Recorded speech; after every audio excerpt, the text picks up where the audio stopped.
কাজের অনিশ্চয়তা থাকলে, অস্থিরতা থাকলে, একটা প্রজন্ম সারাক্ষণ টেনশনের মধ্যে বাঁচলে এগুলো হয় না। আমাদের প্রজন্মটাকে রাত্রিবেলা শান্তিতে ঘুমানোর বন্দোবস্ত করে দিন।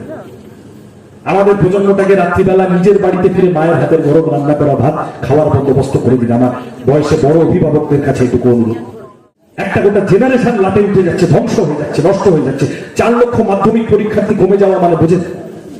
কলেজগুলো আছে, টিচার আছে, কিন্তু কলেজে ছেলেপুলে পড়তে যাচ্ছে না, ছেলেপুলে আর পড়াশোনা করতে চাইছে না। এর মানে বোঝেন? খোঁজ নিয়ে দেখেন, একদিকে কলেজে যাওয়া কমে গেছে, ওইদিকে মদ বিক্রি বেড়ে গেছে, বউ পেটানো বেড়ে গেছে।